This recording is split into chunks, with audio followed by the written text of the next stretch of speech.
equal siya ay S test na equal sa S1 square over S2 square or variance 1 over variance 2 where S1 or variance 1 should always be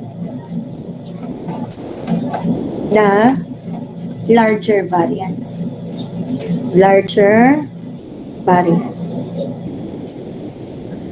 Okay? So, yun po, yun. Paano ngayon ito ay 1, 2? Paano po pag greater than 2? Anong gagamitin nating variance? How to test equality of variances of greater than 2 groups. More than 2 groups. Ang sagot dyan ay dalawa. Okay? Bartlett's test, double T.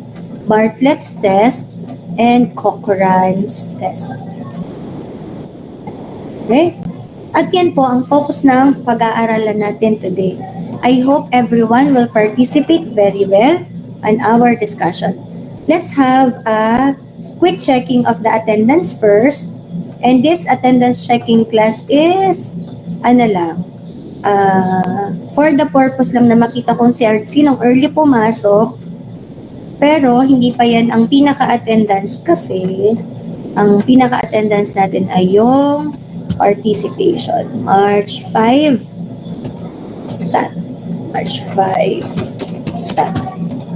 Okay, raise hand, Abbas Banta Bautista. Okay, Beneda. Okay, next. Bondad, Carpena, Catilo.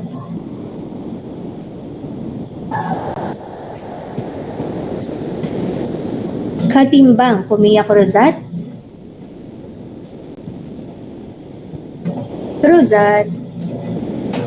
Last call, Cruzat.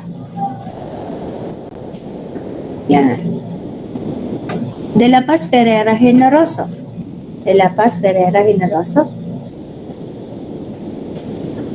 Hernandez Ilagan, 2. Si isang Ilagan wala ata kahapon. Princess. Yan, nandiyan siya. Next, Itoral de Hamero Lactuan. Next will be Landicho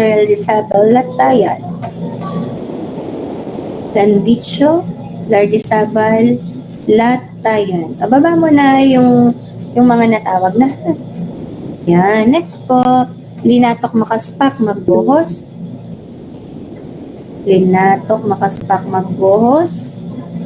Okay. And then Magbuo Magnaye Magno.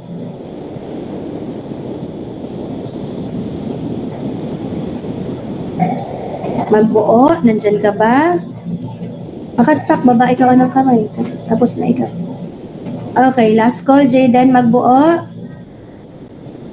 Not yet here. Magsentan muna natin. Next will be Magnaye, Magno, Magtibay. Ba? Tama.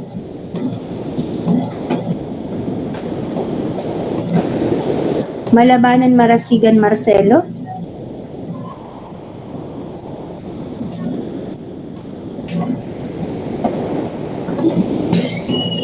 And we have Marmol Medina Ortega.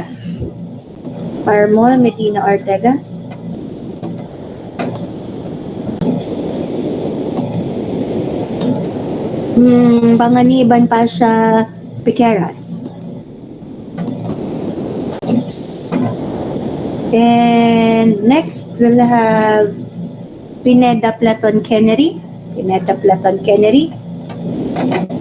And, konti na lang. Presinto Similia Sumadsad. And last group. Villar and Zaraspe. Villar. Naaalala ko lang ang inyong mga apelyido, pero sa totoo lang kasi ko alam ang mga itsura nyo, no? Yan. So, yan, si Angelica masipag. Sige. So, class, yan, same naman na yung introduction natin diyan. Yan. So, this lecture will cover comparison of variances. Dito natin medyo. Class, module na tayo. Lecture number 4 is comparison of several variances for k greater than 2 groups. Okay? So, let's start. So, our goal, analyze problem involving more than 2 groups, perform equal and equal sample size of equality of variance. Dalawang method, Bartlett, Cochran's test. Okay. So, meron mas mga minor error dito. Konting-konti lang. Di atin na lang papalitan. So, same problem, kung naalala nyo, na itong data na to is in terms of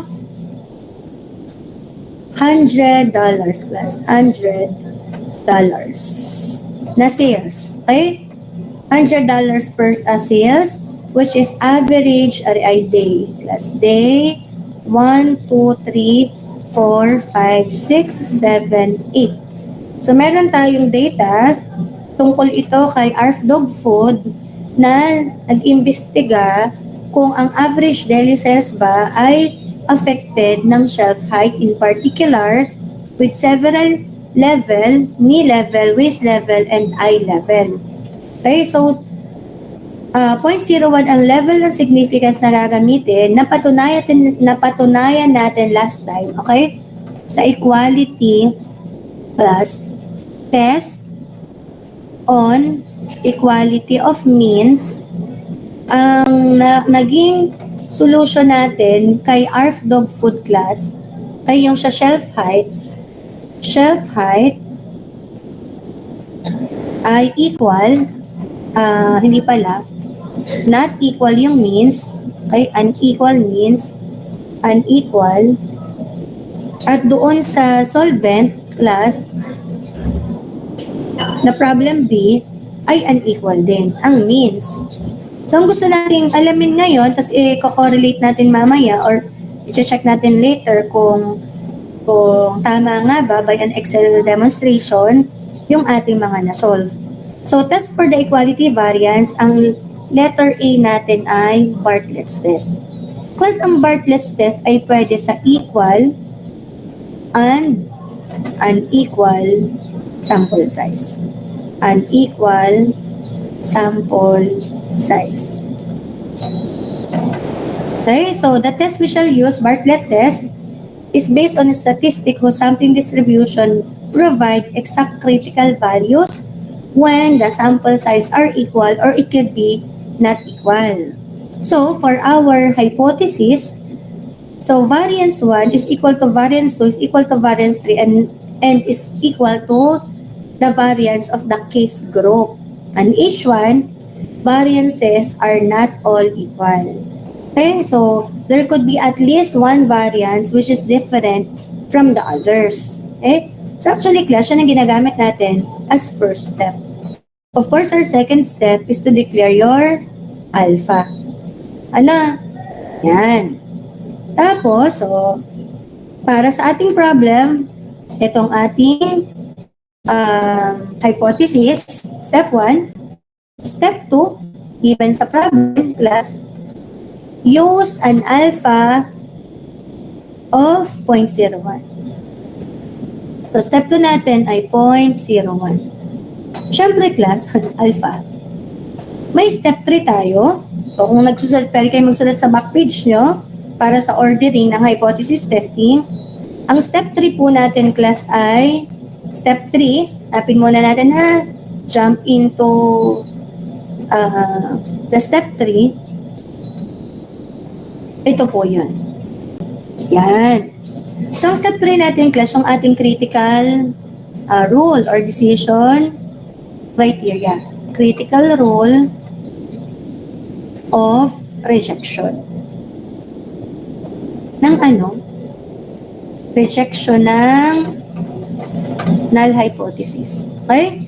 So, gawin muna natin yon step by step. Okay, step number 3, decision criteria. Reject null hypothesis at alpha level of significance if class equal sample size tayo kasi lahat sila ay equal n. So, that will be reject the null hypothesis if, plus ito yung susunod sa number 3, CRR natin or CR or DC. Ito nung decision criteria, pwede din naman. If our B computed or B stat is lesser than B of K, plus K is the number of group we know, K is equal to the number of group or levels, N is equal to sample size. So that will be B of K, 3 groups. Ano yung 3 groups natin? The 3 levels, I width and knee level, alpha, 0.01 as indicated sa problem, semicolon N, each of the group has 8 members. From the table, from the table, class, pwedeng tumingin kay Walpole, table A.10. Meron kayong copy, di ba, sa folder nyo? Critical values for Bartlett. Kailangan natin hanapin yung alpha, 0.01. Ang N ay papunta doon, ay hindi pala. Baliktad pala, Cochrane pala yun. Ang K ay yung top. Ang N ay going down. So, ang K natin ay 3 groups. Ang N natin ay 8 sample size. So, ang sagot natin ay 0.6282. Therefore, reject the null if B is lesser than B of 3 ay mali. Where B of 3, 0.01, semicolon, 8 is equal to 0.6282. Thumbs up, nakuha nyo ang value, critical value for Bartlett test. Okay, nandiyan po ba ma'am yan sa ating solution? Yes po, ito po siya. Okay? So, di ba ang ating ginagawang material ay merong space kung saan tayo pwedeng magsulat ng ating discussion. Mahirap namang sabihin ko na, oh, ganyan, ganyan, ganyan. So, mas maganda class kung sinusulat din natin para inyong nasusundang mabuti. Kaya ganun ang strategy ng aking module. May space kung saan natin pwedeng gawin yung ating manual solution at nandyan na din yung solution. Minsan lang ay napapamali ng type, di atin pong i-edit during our actual discussion. Sunod, step 3 na tayo na. Step 3 natin, step 4, class. Step 4 ay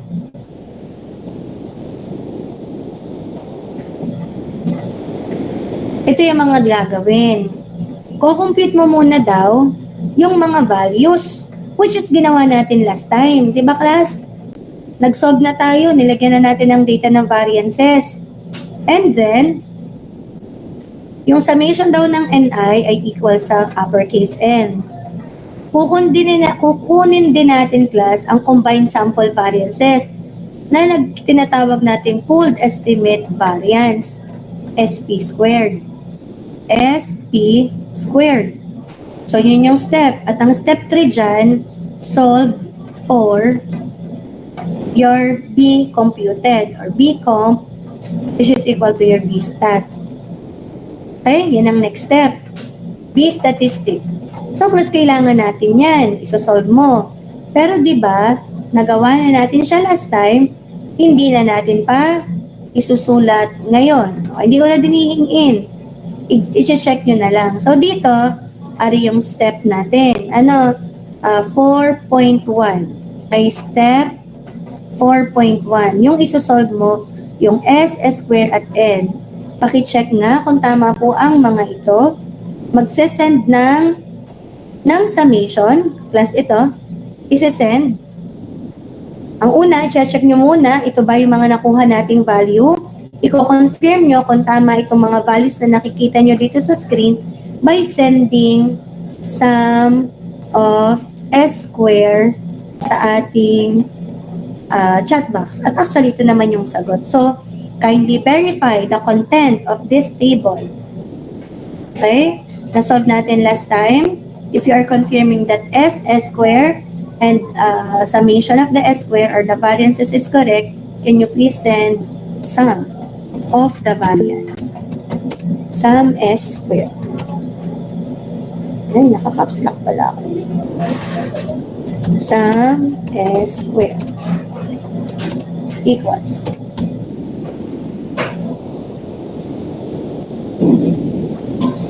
Ang bilis ni Pineda.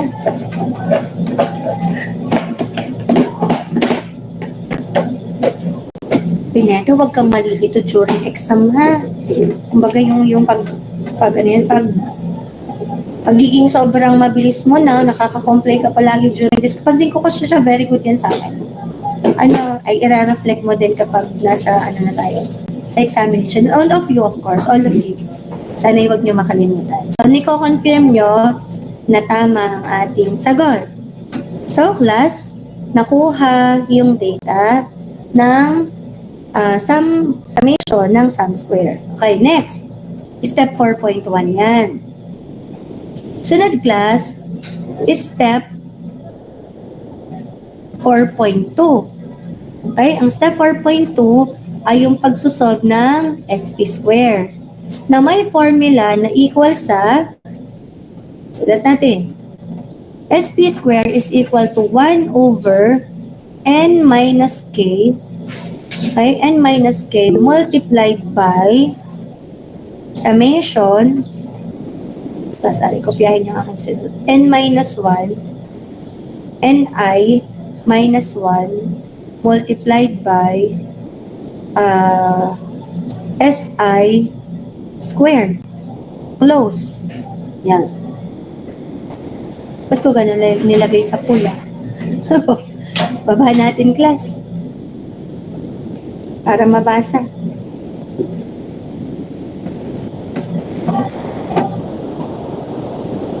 SP squared equals 1 over n minus k summation ng ni minus 1 multiplied by si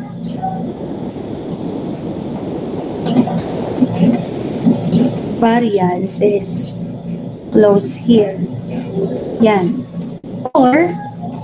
Or pwede din naman na SP square is equal to 1 over n minus k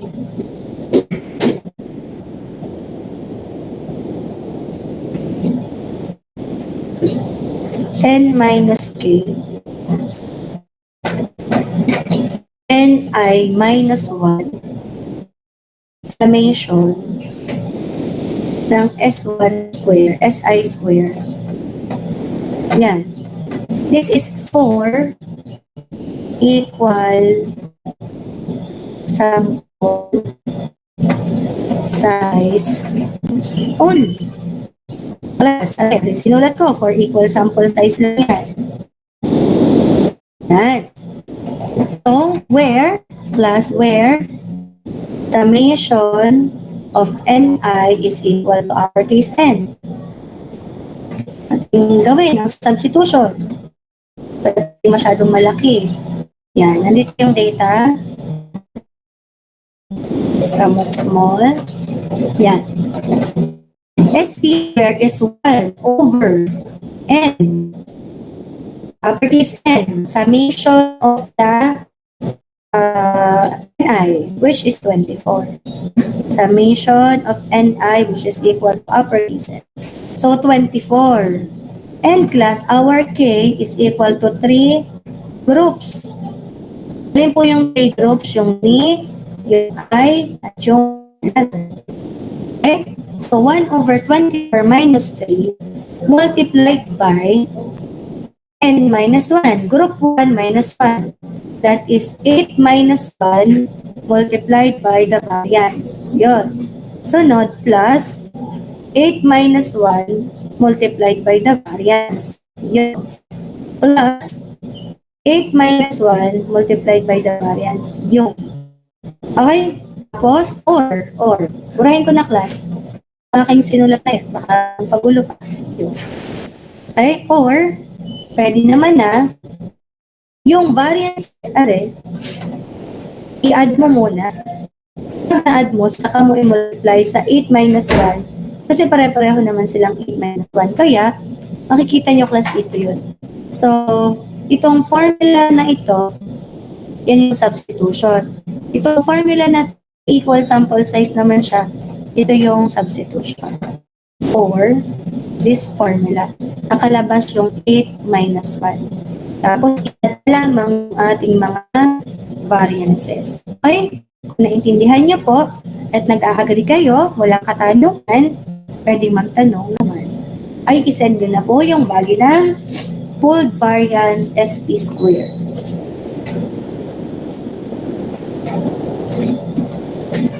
Okay, pooled variance SP square. Hindi nyo kailangan sobrang pakabilisan. Tayo ay saktong tempo lang. Okay? Kailangan nyo mag-substitute. Yan. So, ang sagot ay 13.05 plus. Permission to turn off my camera, ha? Minsan nag-ang internet na ako, ganyan na ako, nakaganyan, nakanganga. Turn off. Nandito lang naman ako, class. Ay, 13.75. Class, can you get your module 3, lecture 3? Yung ginamit natin last week, kunin nyo nga po.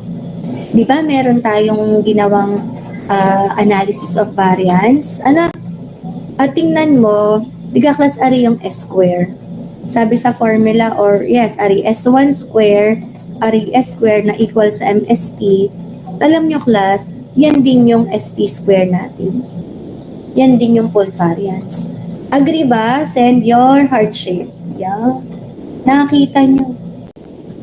Dahil nag-send agad si Kennery nang wala akong sinabi, ay di heart shape na. Ano? But it's okay.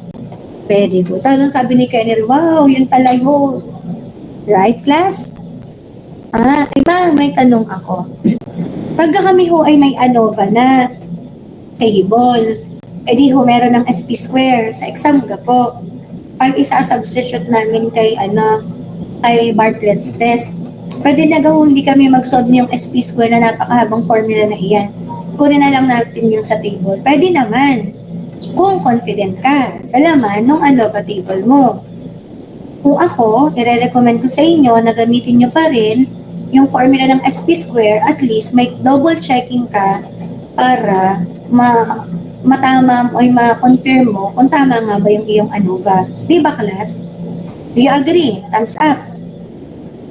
O di kung sakaling, inulit-ulit mo na yung SP square mo. Tama naman ang substitution. Tapos hindi siya mag-match doon sa laman ng ANOVA, ay mag-isip kang mabuti kung alin ang kailangan mong palitan. Baka mali ang iyong ANOVA, yung iyong mean square ng error. So, pang double check din siya. Okay, so use it wisely. Okay, next. Step na yon? Step 4. Ang 4 ay computation. Step 4.1, itong laman ng table. Step 4. Usually class, ginagawa na natin siya ahead kapag nag-solve tayo ng mga summation at mga means para sa equality of the means. Step 4.2 yun. At ang sagot nga ay 13.75. Step 4.3 plus. That is solving for the BCom or BSTAT. Okay? In which we have a formula, B is equal to this value. Okay? So, substitute po natin. Kung titingin kayo dun sa solution, plus ari po ipapalitin nyo ng multiplication. At napamali po ako ng lagay. Na plus. Pero tatama naman yung sagot na yan. So, ito yung sagot, pero isolve pa rin natin dito sa taas. Okay?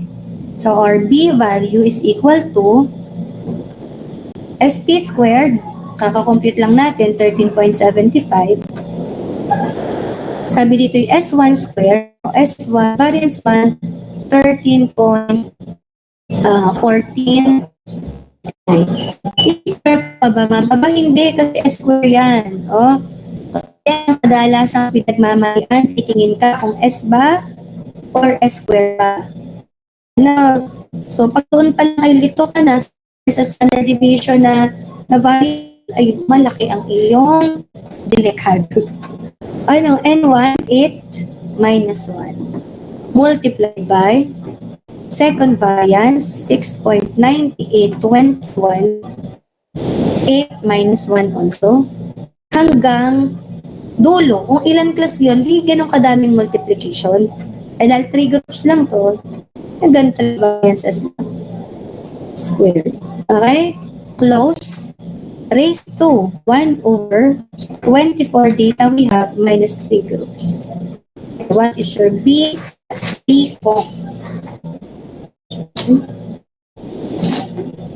Careful lang sa ating pagkakalculate. Dahil ang sabi ko sa inyo, pag ako, hindi ko na itatype lahat sa calculus, sisimulan ko sa 13.429 raised to 7 equals, saka ko multiply sa sunod equals, sa sunod ulit equals, yung final answer ko, i-raise ko doon sa 1 over 24 minus 3. Yung sunod, saka ko pa-divide sa 13.75. I'm always having a mental calculation. Plus, ang hirap kapag umasa sa calculator, na may score ka, yung pala ay mali ang pindot sa calculator. So, my suggestion, do not be so dependent sa calculator. Okay? Sige po, sententin ang ating talon. Don't have to rush. And you are free to ask question. Free to ask question. Huwag pong mahihiya.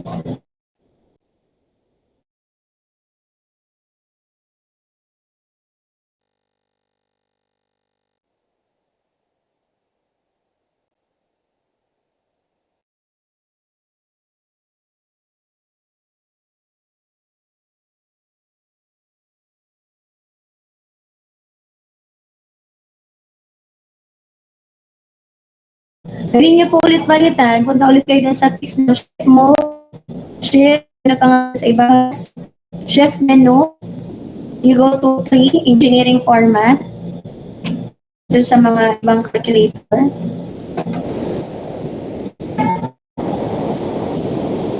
Four decimal places po for at pwede nyo pong baguhin into 4 decimal places. 0.90. Canary, check mo yung sa iyo, 0.9081 ka, tapos silang yung iba, 0.9068.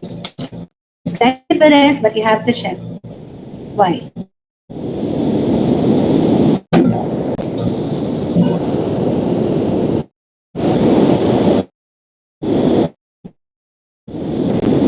Thumbs up ka, Gerald, kapag napalabas mo din yung 0.9068, ha?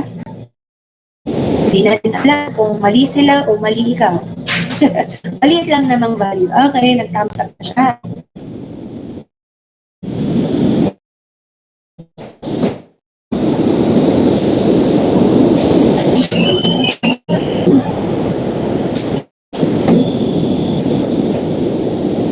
So class, meron na ngayon tayong BCom. Step 5 natin, step 5 is our decision. So our decision class is to compare. Since 90.68, compare kay Bartlett value. Nasaan si Bartlett value natin, class? Hanapin natin si Bartlett value, nandun sa may kabilang banda.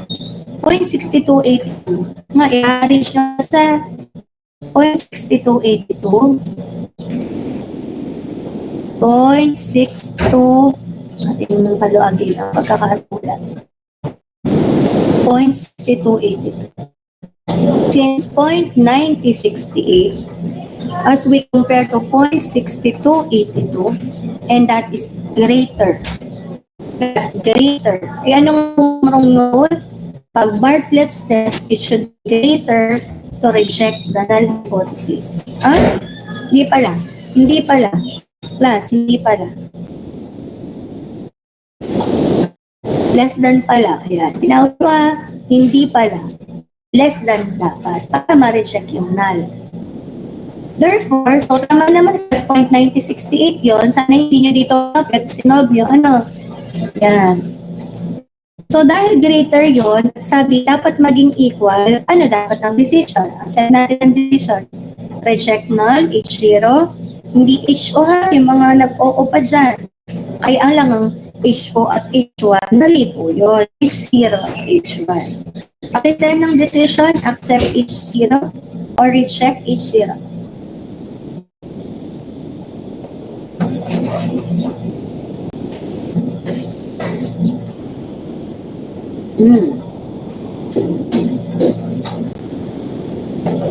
That is, accept the null hypothesis. Accepting it, of course, class, wala na pala. Step 6 na ako. Conclusion.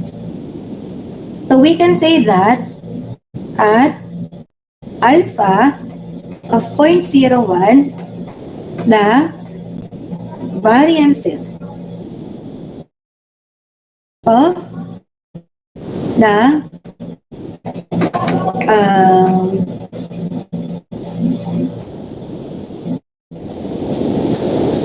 levels of different levels of shelf height. Di pala. Muna class na.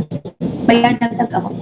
Conclusion at 0.01 level of level, at 0.01, the variances of the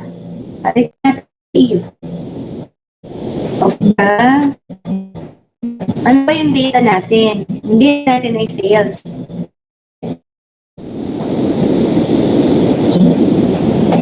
The variances of the average daily sales of our dog food. We always have to relate to the problem. Average sales of our dog food based on different levels of shelf height are what? Equal. Are equal. Naintindihan ba class ang conclusion at ang buong method?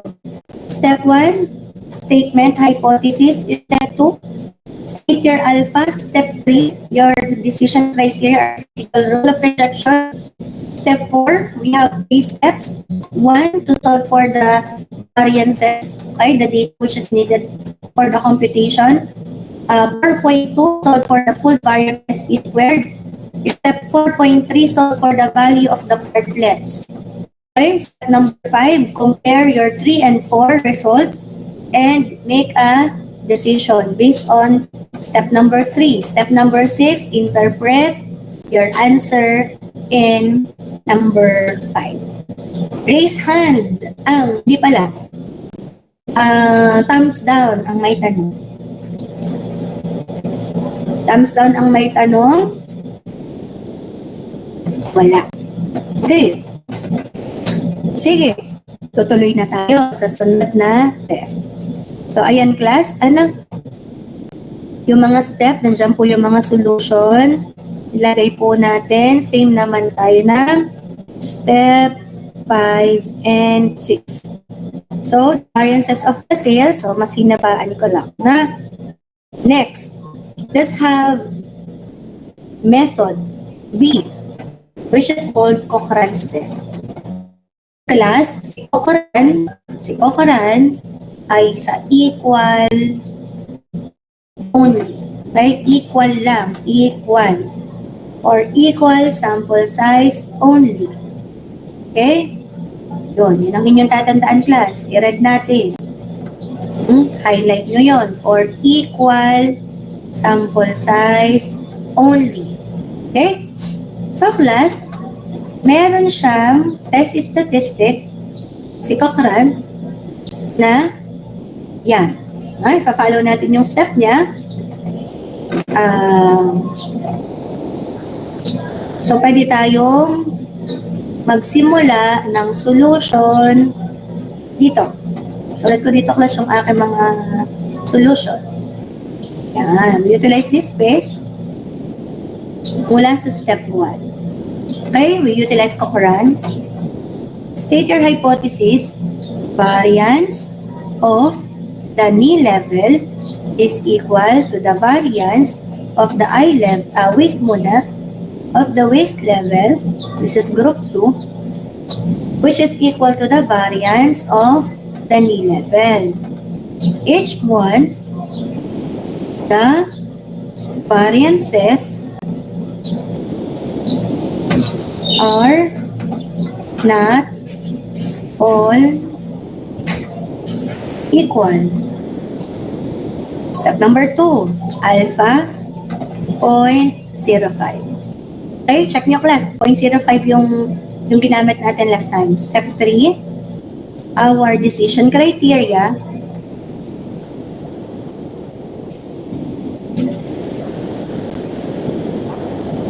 or our critical rule of rejection, CRR or CR, is reject the null hypothesis if our G computed plus G is greater. Si Bartlett ay lesser, si Cochran ay greater. Greater than G alpha, that is your significance level, K, the number of group, and N is for the equal sample size, such that G of alpha, that is 0.05, okay, close, K, 3 groups, semicolon, N is 8 data. Diba, class? May 8 data tayo sa same na problem tungkol sa average daily sales ng height, shelf height. Okay, according to shelf height. Pwede pumunta kay Walpole. Itong table 11, table 8.11, class. Medyo lang naglolo ko siya ng bahagya. May table naman kayo. Ari po yung alpha. Ari po yung N. Yan, ako. Laki sobra. Ito po yung N, value natin. Baliktad ang position, class. Kanina ang K dun sa taas, no? At yung N yung pababa kay Cochran, ay kay Bartlett. So, titingnan nyo maayos yung label ng table, baka dun pa kayo magkamali. So, ang N natin ay 8. Ang K natin sample size ay 3. O, class, hindi ari yung may shade. Hindi yung 0.99. Hindi yan. Ay, ang may shade po, class, ay, so, ari po yung 3.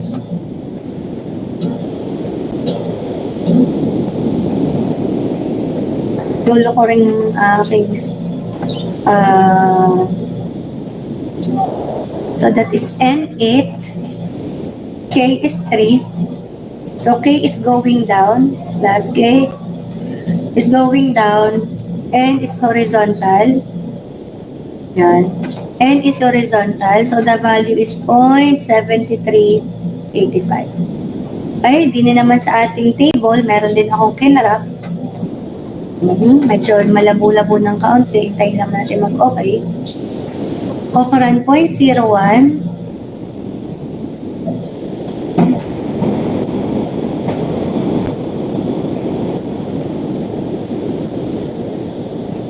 Huh?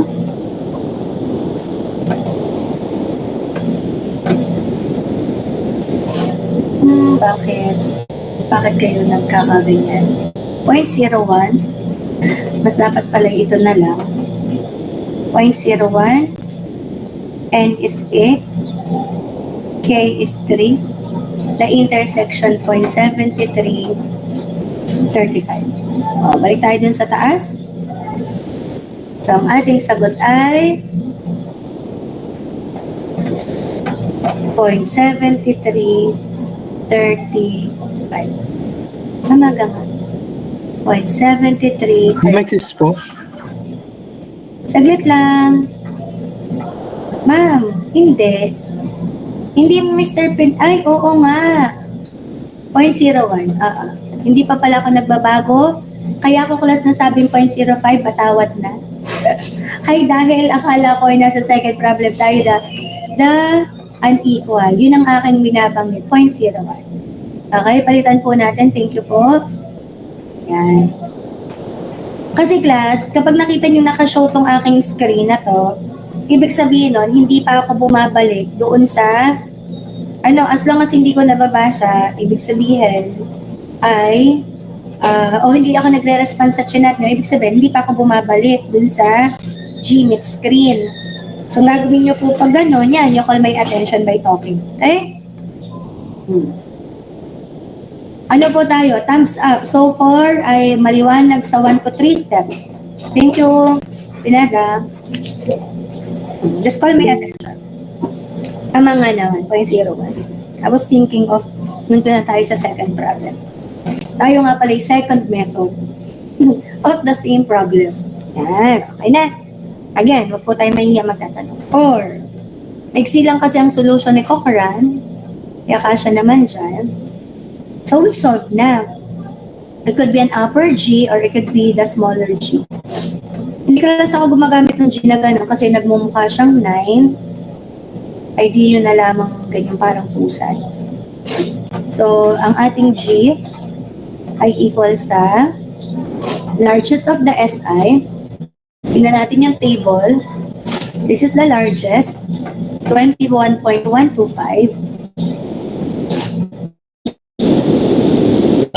Sorry po, hindi na inabot ng ng microphone.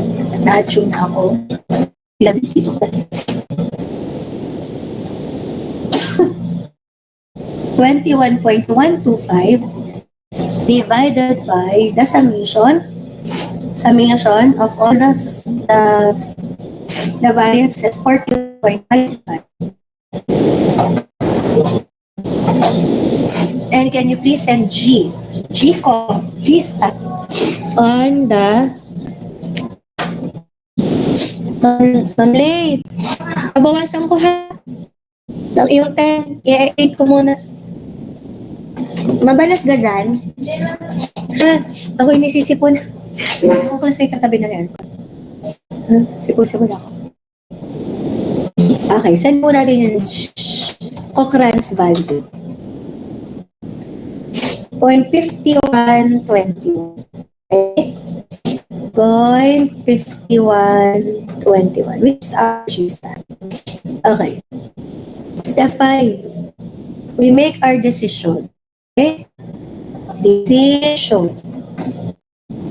Ang decision natin ay at hindi pala. Hindi pala. Magkakulad na agad ako. Hindi pa. Since 0.5121, we compare it to 0.7335. Okay? Ano yan? Reject. Greater or less than? Less. Lesser class, less. Ay sabi sa rule, balik sa number 3, reject if G computed or G stat is greater than the critical. Naging lesser siya. So, send sa chat box, accept H0, reject H0. That is, accept H0. Na class, tama naman kung naging sagot natin kay Bartlett. So, step number 6, conclusion. Please write copy na lang class. Copy na lang ha. Copy from Bartlett. Copy from Bartlett. Maliit na lang kasi ang paglalagyan ko din. Okay, from Bartlett's test. Ano ga po yun? Sinabi nyo kay Bartlett, ay di yung at 0.01 level of significance, the variances of the average daily sales of our dog food based on different levels of shelf heights are equal. O, kapin nyo na lang po yan. Same naman siya. Okay, balik ako kay Cochran.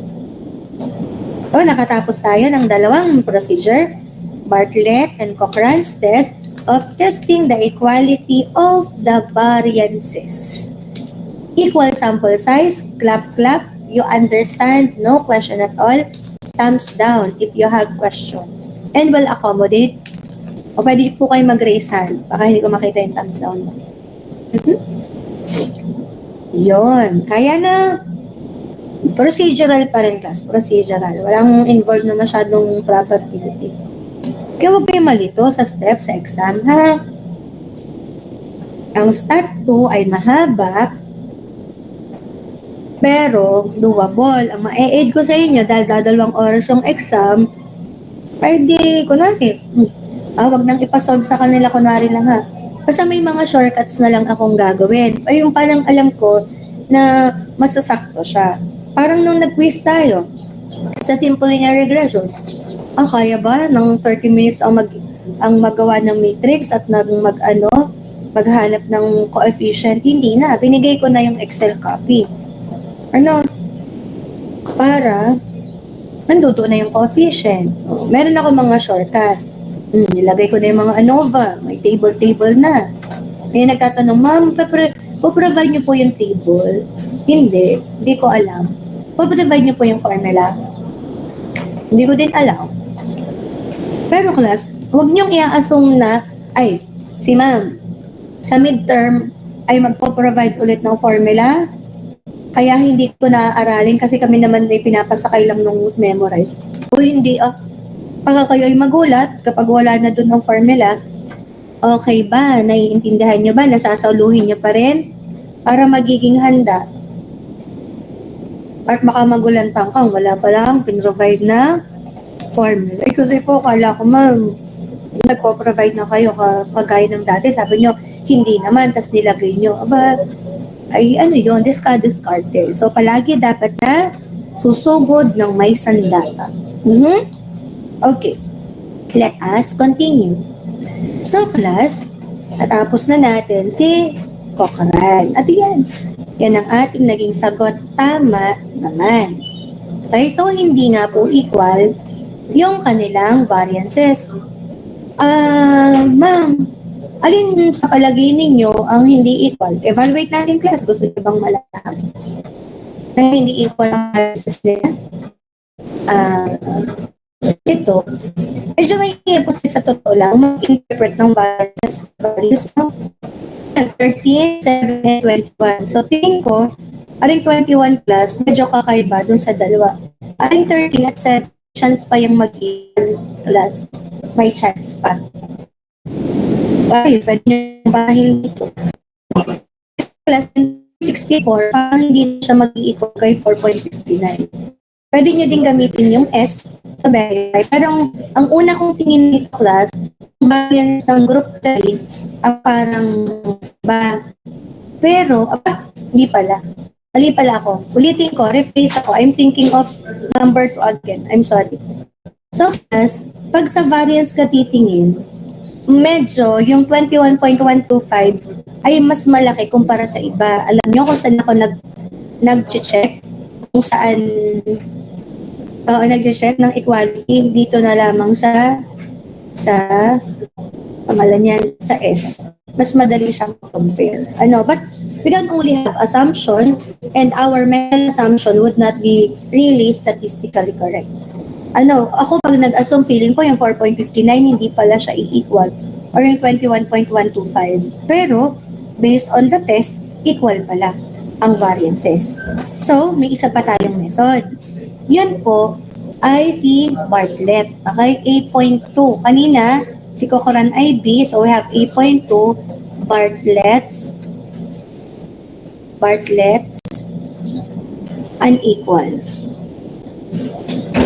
unequal sample size. Okay?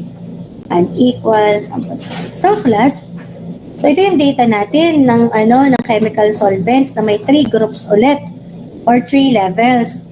So si solvency factor, 1 factor class yan, si solvent lang.